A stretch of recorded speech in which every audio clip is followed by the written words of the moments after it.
உலகெங்கும் வாழும் hope TV நேயர்களாகிய உங்கள் யாவருக்கும் இயேசு கிறிஸ்துவின் நல் நாமத்தினாலே அன்பின் வாழ்த்துக்களை நான் தெரிவித்துக் கொள்கிறேங்க. பரலோக ராஜ்யத்தை திறக்கும் ஓமைகள் என்ற தலைப்பில் நாம் தொடர் சத்தியங்களை படித்து கொண்டு வருகிறோம். யாரால் பரலோக ராஜ்யத்துக்குள் பிரவேசிக்க முடியும், யார் பரலோக ராஜ்யத்தை இழந்து போவார்கள் என்ற நல்ல பாடங்களை நாம் படித்து கொண்டு வருகிறோம். முக்கியமாக விதை பற்றிய ஓமையை நாம் முதலாவது ஓமையை ஆராய்ந்து கொண்டு வருகிறோம். அதிலே முதல் விதை விழுந்த இடத்தையும், விதை விழுந்தவுடனாக பொல்லாங்கன் பல மனிதர்களை பயன்படுத்தி அவன் வசனத்தை எடுத்து போடுகிறதையும், அவர்களால் பரலோக ராஜ்யத்துக்குள் பிரவேசிக்க முடியாமல் போகிற காரியத்தையும் முதலாவது பாடத்தில் படித்தோம் அல்லவா? இரண்டாவது விதை விழுந்த இடத்தையும், அந்த விதை முளைத்து தீந்து போனதற்கான காரணத்தையும் இரண்டாவது பாடத்தில் நம்ம படித்தோங்க. என்ன காரணம்? அங்கு வேர் இல்லாத தன்மை, நீர் இல்லாத தன்மை. வேர் இல்லாத தன்மை எதை குறிப்பதாக படித்தோம்? கிறிஸ்துவுடனான உறவு. கொலோசியர் 2வது அதிகாரத்தில் வாசிச்சீங்களா? கிறிஸ்துவுடனான உறவு இல்லை. ஈரமில்லாத தன்மை, பரிசுத்த ஆவியானவர் இல்லாத தன்மை அப்படி என்பதை நாம் இரண்டாவது பாடத்தில் படித்தோங்க. ஸோ விதை குறித்த ஓமையில் அந்த இரண்டு நிலங்களிலும் விழுந்த விதையும் நாம் அற்புத விதமாக படிக்கும்படி ஆண்டவர் உதவி செய்தார்கள். இந்த மூன்றாவது விதை விழுந்த இடத்தையும் அந்த விதைக்கு நேர்ந்த காரியத்தையும் நாம் படிக்கும்படியாய் ஆண்டவருடைய சமூகத்தில் கடந்து வந்திருக்கிறோம். இந்த மூன்றாவது விதைக்கான தலைப்பு, உணருங்கள் நெருக்கப்பட்ட விதையின் கதையை. ஒரு அற்புதமான ஒரு ஓமையை நம்ம பிரித்து படிக்க போகிறோங்க ஆண்டவருடைய தயவுனால. அதில் என்ன உணர்த்துதலை தேவன் நமக்கு கொடுக்க பிரியமாக இருக்கிறாரோ அந்த உணர்த்துதலை நீங்கள் நானும் பெற்றுக்கொள்ள வேண்டும் என்பதற்காகவே உணருங்கள் நெருக்கப்பட்ட விதையின் கதையை என்ற தலைப்பில் நம்ம சத்தியத்தை படிக்க போகிறோம். ஆவியானுடைய ஒத்தாசைக்காக ஜெபித்து சத்தியத்திற்குள்ளே கடந்து போகலாங்களா? ஜெபம் செய்வோம். நீதி உள்ள பிதாவே, நித்தமும் உம்முடைய சத்தியத்தில் எங்களை வழிநடத்தி கொண்டு வருகிறீரப்பா. பரலோக ராஜ்யத்தின் ரகசியங்களை இந்த 13வது அதிகாரத்தில் மத்தேயு 13 நாங்கள் படிக்கும்படியாக எங்களுக்கு இரக்கம் செய்திருக்கிறீரே சுவாமி. நன்றி தகப்பனே. ஆண்டவரே, உங்கள் வேத வசனம் சொல்கிறது, இந்த பகுதியை காண்கிற கண்களும் கேட்கிற காதுகளும் அவைகள் பாக்கியமுள்ளவைகள் என்று சொன்னீங்களே ஆண்டவரே. காரணம், இந்த அதிகாரத்தின் சத்தியங்களை புரிந்து கொள்கிற ஆத்துமா அது பரலோக ராஜ்யத்துக்கு தகுதியான ஆத்துமா என்பதை நாங்கள் புரிந்து கொள்கிறோம் சுவாமி. அப்பா, மூன்றாவது விதையும் அந்த விதை விழுந்த நிலத்தை குறித்தும் நாங்கள் படிக்க இருக்கிறோம். எங்களுக்கு உதவி செய்திடணும். சத்திய ஆவியானவர் எங்களை தாங்கிக் கொள்ளும். நாங்கள் இந்த விதைக்கான ஓமையிலே பிரவேசிக்க இருக்கிறோம். எங்களை நீர் வழி நடத்தும். உம்முடைய தூய ஆவியானவர் நீர் பொறுப்பெடுத்து தாங்கிக் கொள்ளும். கேட்கிற பிள்ளைகளுக்கும் ஆண்டவரே உணர்வுள்ள இருதயத்தை கொடுத்து, ஆண்டவரே இந்த விதைக்கான ஓமையை உணர்ந்து கொள்ள உதவி செய்திடலும். இயேசுவின் வழியாய் ஜெபிக்கிறோம். எங்கள் ஜெபம் கேளும் நல்ல பிதாவே, ஆமேன். மத்தேயு 13வது அதிகாரத்தில் நாம் இந்த மூன்றாவது விதைக்கான ஓமையை குறித்து பார்ப்போமானால், ஆண்டவர் ரொம்ப தெளிவாக அந்த வார்த்தைகளை சொல்லியிருக்கிறத நம்மளால் பார்க்க முடியுதுங்க. மத்தேயு 13வது அதிகாரம் வசனம் 7 நான் வாசிக்கிறேன். சில விதை முள்ளுள்ள இடங்களில் விழுந்தது, முள் வளர்ந்து அதை நெருக்கி போட்டது. கிறிஸ்து சொல்கிறாங்க, சில விதை, மூன்றாவதாக விதைத்த விதை எங்கு விழுந்துச்சுங்களா? முள்ளுள்ள இடத்தில் விழுந்தது. முள்ளுள்ள இடத்தில் விழுந்த விதை முளைத்ததா என்றால் முளைத்தது. ஆண்டவருடைய வார்த்தையை கவனிக்கணும். முள் வளர்ந்து கொண்டிருந்த அந்த விதையின் செடியை என்ன பண்ணுச்சுங்களா? நெருக்கி போட்டது அப்படி என்பதை கிறிஸ்து சொல்லுகிறத நம்மால் தெளிவாக பார்க்க முடியுதுங்க. கிறிஸ்துவுக்குள் பிரியமானவர்களே, இந்த பாடத்தை படித்து கொண்டிருக்கிற நாம் ஒரு காரியத்தை சிந்திக்க வேண்டியவர்களாக இருக்கிறோம். இங்கு நெருக்கப்பட்ட இந்த விதையின் கதையை நாம் கவனிக்கும் பொழுது நாமும் நெருக்கப்படுகிற காரியம் என்ன என்பதை ஆவியானவர் நமக்கு முன்பதாக திருஷ்டாந்தப்படுத்த போகிறாருங்க. அவர் திருஷ்டாந்தப்படுத்தும் பொழுது அந்த நெருக்கப்பட்ட விதைக்கான காரியத்தை நாம் உணர்ந்து கொள்ள ஒரு ஏதுவான பாடமாக இருக்கும். ஆண்டுடைய தயவுனாலே தொடர்ந்து படிப்போம். இந்த காரியத்தை குறித்து விளக்கத்தை கிறிஸ்து மீண்டுமாக சொல்கிறாங்க. எங்கே வாசிக்க போகிறோம் அப்படின்னா, மார்க்கு எழுதின நற்செய்தி நூல், மார்க்கு 4வது அதிகாரம் வந்தோமானால், இந்த 4வது அதிகாரத்தில் அழகா இன்னொரு காரியத்தை மார்க்கு சொல்லுகிற விதத்தை நம்ம வாசிக்க போகிறோம். எங்கே வாசிக்கிறோம்? மார்க் 4வது அதிகாரம் 7வது வாக்கியம். சில விதை முள்ளுள்ள இடங்களில் விழுந்தது. முள் வளர்ந்து அது பலன் கொடாதபடி. நம்ம மத்தேயுவில் என்னங்க வாசித்தோம்? முள் வளர்ந்து அதை நெருக்கி போட்டதுன்னு வாசித்தோம். ஆனால் மார்க்கு சொல்கிறாரு, எப்போ நெருக்கி போட்டுச்சுங்களா? பலன் கொடுக்கக்கூடிய நேரத்தில் அந்த செடி வளர்ந்து வருகிறது. அந்த பலன் கொடுக்கக்கூடிய தருணத்தில் இந்த முற்செடியானது என்ன பண்ணுச்சுங்களா? நெருக்கி போட்டது. கேள்வி, பலன் கொடுக்கக்கூடிய நேரத்தில் அது நெருக்கி போட்டது அப்படின்னா இந்த செடி பலனை கொடுத்துருக்குமா? கஷ்டந்தாங்க. விளக்கத்தை வாசிப்போம், என்ன வருதுன்னு பார்க்கலாங்களா? வாங்க, இதே காரியத்தை லூக்காவின் புத்தகத்தில் வாசிக்க போகிறோம். இன்னும் அற்புதமான விஷயத்தை லூக்கா நமக்கு சொல்லி கொடுக்குறாங்க. லூக்கா 8வது அதிகாரம். லூக்கா 8வது அதிகாரம். இந்த 8வது அதிகாரத்தில் 7வது வாக்கியம், 8வது அதிகாரம் 7வது வாக்கியத்தை நான் வாசிக்கிறேன், பாருங்களேன். சில விதை முள்ளுள்ள இடங்களில் விழுந்தது. முள் கூட வளர்ந்து அதை நெருக்கி போட்டது. அப்போ செடி எந்த அளவுக்கு வளர்ந்ததோ எதுவும் வளர்ந்துச்சிங்களா? முள்ளும் வளர்ந்தது. அப்போ செடி வளர்ந்தது போல முள்ளும் வளர்ந்தது. முள் வளர்ந்து மார்க்கு சொல்வது போல பலன் கொடுக்கக்கூடிய தருணத்தில் அதை என்ன பண்ணிடுச்சுங்களா? நெருக்கி போட்டது. சரிங்க, 3 எழுத்தாளர்களும் இந்த முள்ளில் விதைந்த விதையை குறித்து சொல்கிறாங்களே, இதற்கான விளக்கத்தை கிறிஸ்து எவ்வாறு விவரிக்கிறார் என்பதை நம்ம கொஞ்சம் கவனமாக படிக்கணுங்க. கவனமாய் படிக்கும் பொழுது இதில் முக்கியமான ஒரு பாடம் இருக்கிறது. பரலோக ராஜ்யத்தை இழந்து போகிறவர்கள் எப்படி இழந்து போகிறார்கள் என்பதை அவ்வளவு நேர்த்தியாக இந்த வேத பகுதி நமக்கு சொல்லிக் கொடுக்குதுங்க. வாசிக்கலாங்களா? தொடர்ந்து வாசிக்கும் பொழுது பாங்களேன், ஆண்டவர் எவ்வளவு காரியங்களை அதை நமக்காக வைத்திருக்கிறார் என்பதை நாம் புரிந்து கொள்ள முடியும். இதில் முக்கியமாக வாசிக்கும் பொழுது மத்தேயு எழுதின நற்செய்தி நூலில் இதற்கான விளக்கத்தை கிறிஸ்து எவ்வாறு கொடுக்கிறார் என்பதை கொஞ்சம் வாசிப்போம். மத்தேயு 13வது அதிகாரம். 13வது அதிகாரத்தில் நாம் வாசிக்க போகிற இடம் 22வது வாக்கியம். முள்ளுள்ள இடத்தில் விழுந்த அந்த விதை குறித்து மத்தேயு விளக்குகிற காரியம். முள்ளுள்ள இடங்களில் விதைக்கப்பட்டவன் வசனத்தை கேட்கிறவனாயிருந்தும் உலக கவலையும் ஐஸ்வர்யத்தின் மயக்கமும் வசனத்தை நெருக்கி போடுகிறதுனால் அவனும் பலனற்று போவான். எது நெருக்குச்சிங்களா? அழகா வார்த்தையை சொல்றாங்க. உலக கவலையும் ஐஸ்வர்யத்தின் மயக்கமும் வசனத்தை நெருக்கி போட்டது. உலக கவலையும் ஐஸ்வர்யத்தின் மயக்கமும் வசனத்தை நெருக்கி போட்டதுனால பலன் கொடுக்க முடியவில்லை. மார்க் இந்த விஷயத்தை எவ்வளோ நேர்த்தியாக விவரித்து சொல்கிறாரு பாருங்களேன். அதே காரியத்தை நான் இங்கே வாசிக்கிறேன், மார்க் புத்தகத்தில் வாசிக்கிறேன். அவர் என்ன சொல்கிறாரு அப்படி என்பதை கொஞ்சம் நம்ம வாசிப்போம். மார்க்கு 4வது அதிகாரம் 18வது வாக்கியம். வசனத்தை கேட்டும் உலக கவலைகளாலும் ஐஸ்வர்யத்தின் மயக்கமும் மற்றவைகளை பற்றி உண்டாகிற இச்சைகளும் உட்பிரவேசித்து வசனத்தை நெருக்கி போட அதனால் பலனற்று போகிறார்கள் என்பதை யாருங்க சொல்கிறது? மார்க்கு சொல்கிறார். மத்தேயு சொல்லும் பொழுது இச்சை அப்படின்ற வார்த்தையை அவர் பயன்படுத்தலை, உலக கவலை ஐஸ்வர்ய மயக்கம் அப்படின்னாரு. ஆனால் மார்க்கு சொல்லும் பொழுது ஒரு விஷயம் சொல்கிறாரு, இச்சையும் கூட இணைத்து அந்த இச்சைகளுக்குள் உட்பிரவேசித்து வசனத்தை நெருக்கி போட அதனால் பலனற்று போகிறார்கள் என்பதை மார்க்கு சொல்கிறாருங்க. அன்பானவர்களே, இந்த 3 எழுத்தாளர்களும் இந்த காரியங்களை விவரிக்கும் பொழுது ஆவியானவர் ஒவ்வொரு நபர்கிட்டையும் எக்ஸ்ட்ரா ஒரு தகவல் நமக்கு கொடுத்துக்கிட்டே வருகிறத நம்மால் கவனிக்க முடியுதுங்களா?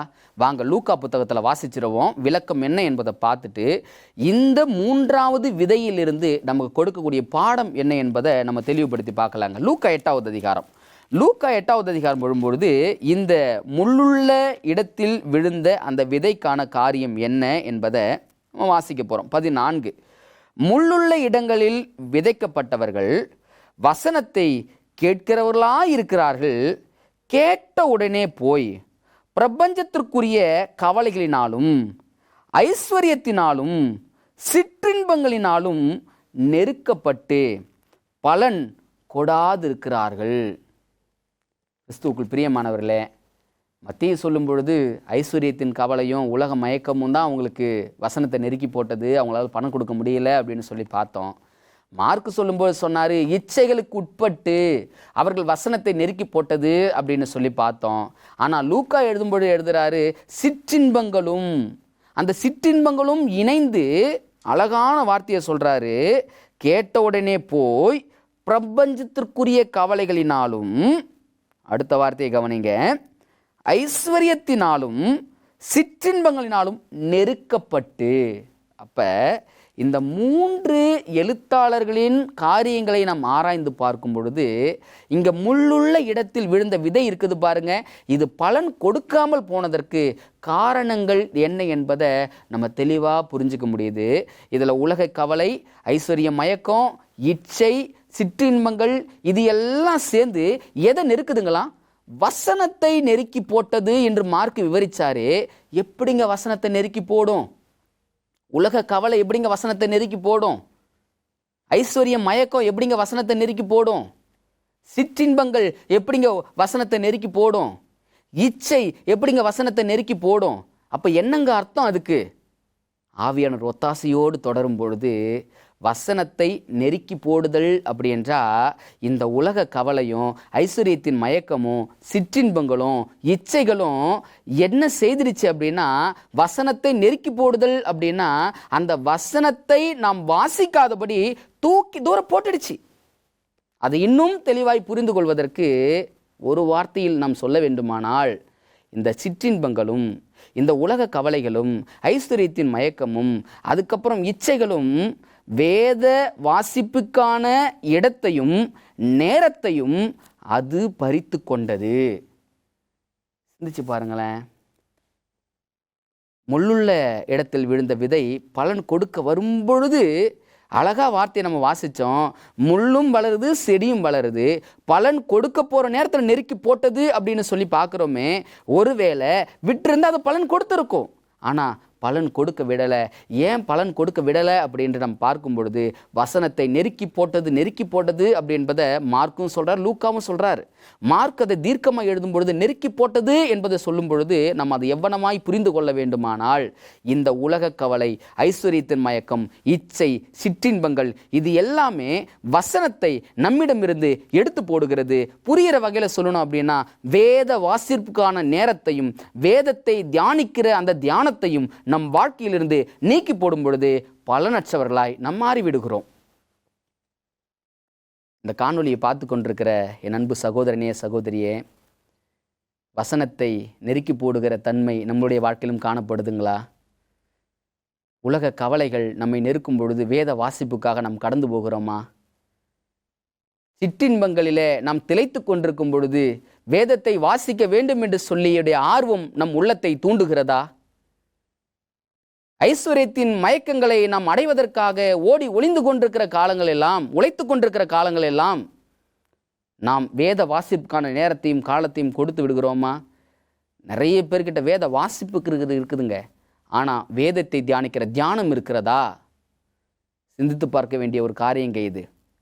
பரலோகத்தின் ஆண்டவர் இந்த 3வது விதையின் ஓமையில் நமக்கு கற்றுக் கொடுக்கிற பாடம், உங்கள் வாழ்க்கையில் வசனம் நெருக்கப்பட்ட நேரத்தையும் நெருக்கப்படுகிற சம்பவத்தையும் நாம் உணர்ந்திருக்கிறோமா? எந்த வகையில் என் வாழ்வில் வசனங்கள் நெருக்கப்பட்டு கொண்டிருக்கிறது? மொபைல் ஃபோன் வசனத்தை நெருக்குமா? நிச்சயம் நெருக்குங்க. என்னுடைய வாழ்க்கையில் நான் செயல்படுகிற சின்ன சின்ன ஆசைகளை நிறைவேற்றுவதற்கு நான் செய்கிற ஒவ்வொரு செயல்களும் வசனத்தை நெருக்கி போடுமா? நிச்சயம் நெருக்கி போடுங்க. கிறிஸ்துவுக்குள் அன்பானவர்களே, இந்த வசனத்தை நெருக்கி போடுகிற காரியத்தை நாம் சிந்தித்து கொண்டிருக்கும் பொழுது இன்னைக்கு ஒரு காரியத்தை நாம் யோசிக்க வேண்டியவர்களாக இருக்கிறோம். இன்னைக்கு பொல்லாங்கன் வசனத்தை நம் வாழ்க்கையிலிருந்து அவன் நீக்கி போடுவதற்கு உலக கவலைகளையும் ஐஸ்வர்யத்தின் மயக்கங்களையும் சிற்றின்பங்களையும் மற்ற இச்சைகளையும் உட்புகுத்தி ஏதோ ஒரு வகையில் வேத வாசிப்பு, அந்த வேத வசனம் நம்மில் வேர்கொள்ளாதபடி, அந்த வேத வசனத்தினால் நாம் ஆறுதலை அடையாதபடி, அந்த வேத வசனத்தினால் நாம் ஆயத்தமாகாதபடி அவன் ஏதோ ஒரு வகையில் நம்மையும் வேதத்தையும் பிரித்து கொண்டிருக்கிறான்.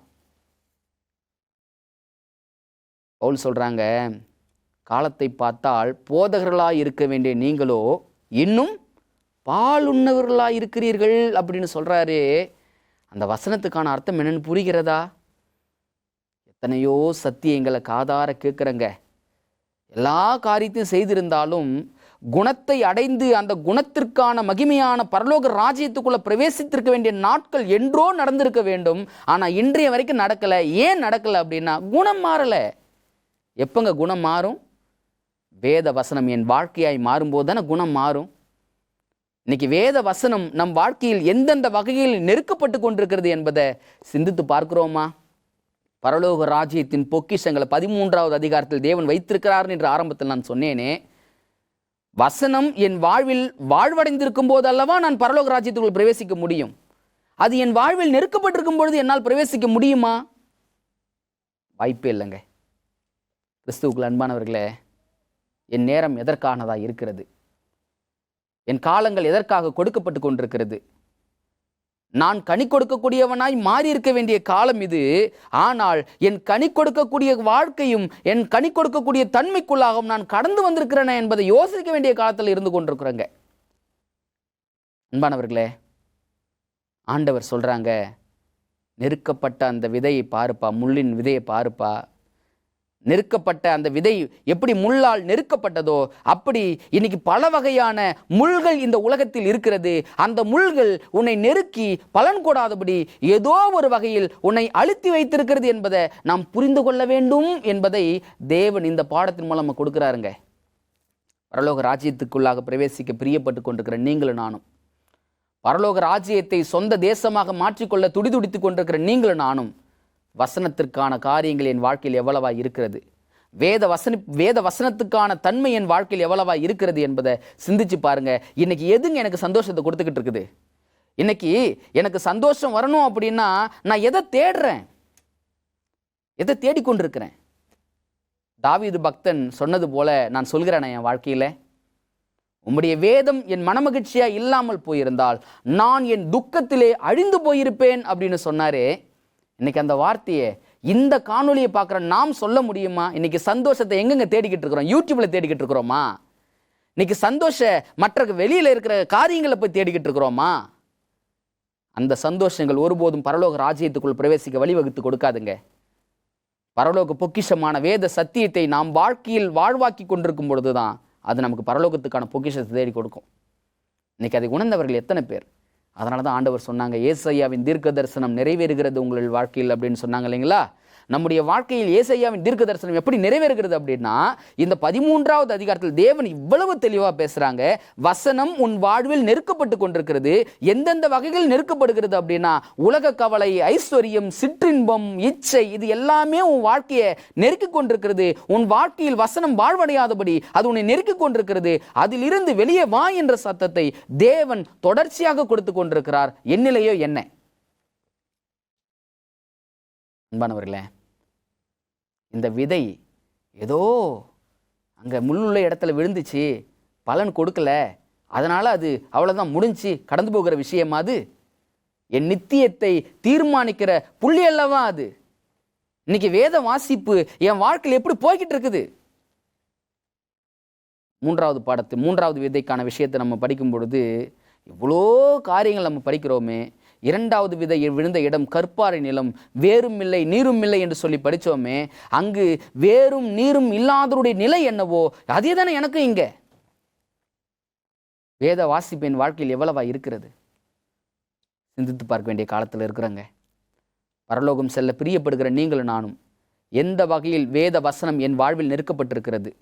ஏன்னா வேத வசனங்கள் நம் வாழ்வாய் மாறி இருக்க வேண்டும். வேத வசனங்கள் நாம் குணங்களாய் மாறி இருக்க வேண்டும். இன்னைக்கு குணமே மாறல அப்படின்னா காரணம் என்ன அப்படின்னா, என் வாழ்வில் வேத வசனம் நெருக்கப்பட்டு கொண்டிருக்கிறது.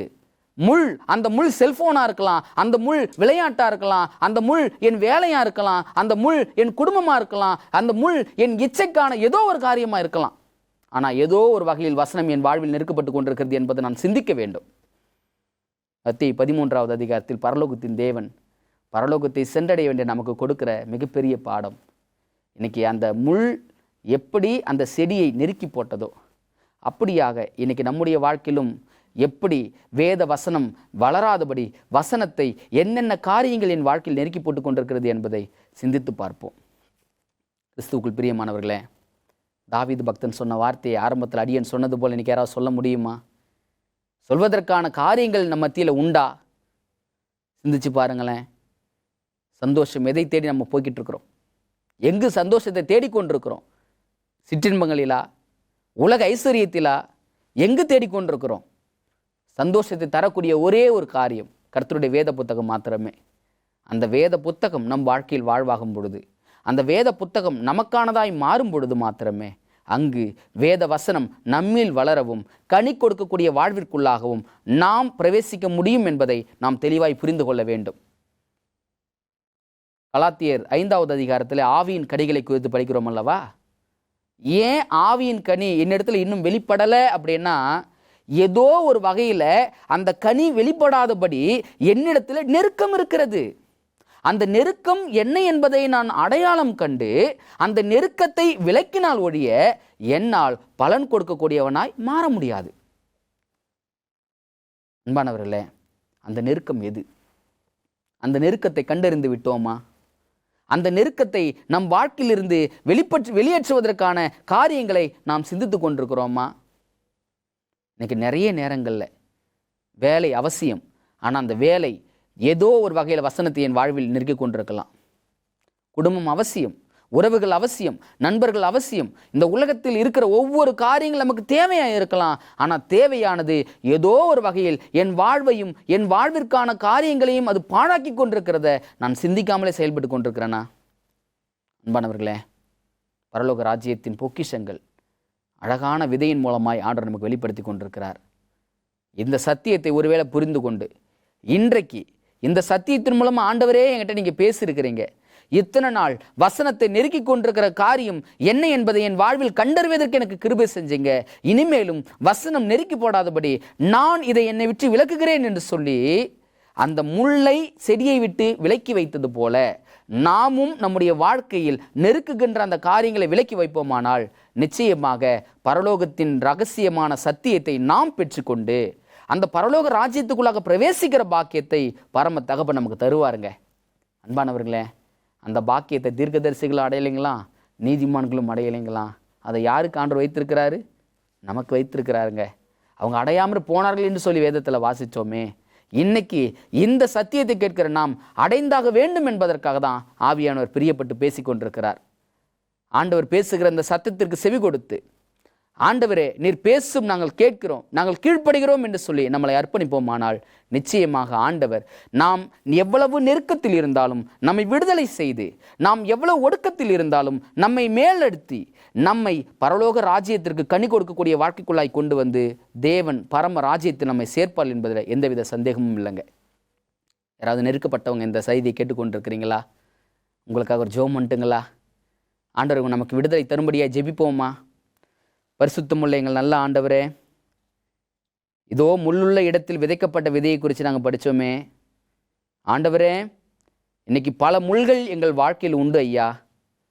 அந்த முள்கள் வேலையாக இருக்கலாம், அந்த முள்கள் எங்களுடைய உறவாக இருக்கலாம், அந்த முள்கள் ஏதோ இந்த உலகத்தில் ஏதோ ஒரு காரியமாக இருக்கலாம்ப்பா. ஆனால் அவைகள் எல்லாமே வசனம் என்னிலேயும் என் வாழ்விலும் வெளிப்படாதபடி நெருக்கி போட்டு கொண்டிருக்கிறது என்பதை நாங்கள் புரிந்து கொள்கிறோம். வசனம் நெருக்கப்பட்டிருந்தால் பலன் கொடுக்க முடியாது, கனி கொடுக்க முடியாது. கனி கொடுக்க முடியவில்லை என்றால் பரலோகம் வர முடியாதுப்பா. ஆண்டவரே, எங்களுக்கு உதவி செய்யுங்க. இந்த சத்தியத்தை கேட்டுக்கொண்டிருக்கிற பிள்ளைகளுடைய வாழ்க்கையில் நெருக்கப்பட்டிருக்கிற அந்த முள் எது என்பதை அடையாளம் கண்டு அதை தூர விலக்கி கிறிஸ்து இயேசுவுக்குள்ளாக கனி கொடுக்கக்கூடிய வாழ்க்கையை வாழ்ந்து அந்த பரலோக ராஜ்யத்துக்குள் பிரவேசிப்பதற்கான பாக்கியத்தை கொடுமா ஆண்டவரே. எங்களை தாழ்த்தி ஒப்படைக்கிறோம். தொடர்ந்து அடுத்த விதைக்கான சத்தியத்தை நாங்கள் படிக்க போகிறோம். ஆவியானவர் எங்களை தொடர்ந்து வழிநடத்தும். உம்முடைய சத்தியம் எங்களை சகலத்திலும் வழிநடத்தி அந்த பரலோக ராஜ்யத்துக்குள் பிரவேசிக்கிற நாள் வரைக்கும் நீர் எங்களை வழிநடத்த வேண்டுமாய் மீட்பெரும் இரட்சகருமா இருக்கிற இயேசுவின் வழியாய் ஜெபிக்கிறோம். எங்கள் ஜெபம் கேளும் நல்ல பிதாவே, ஆமேன். கிறிஸ்துவுக்குள் பிரியமானவர்களே, அடுத்த பாடமாக நல்ல நிலத்தில் விழுந்த விதையும் நமக்கான பாடத்தையும் நாம் படிக்க காத்திருக்கிறோம். பரலோக ராஜ்யத்துக்குள் பிரவேசிப்பதற்கான அடுத்த பாடத்தை தேவன் நம்மோடு இடைப்பட்டு பேசும் வரை தொடர்ந்து காத்திருப்போம். தேவன் தாமே நம் அனைவரையும் ஆசீர்வதிப்பாராக. ஆமென்.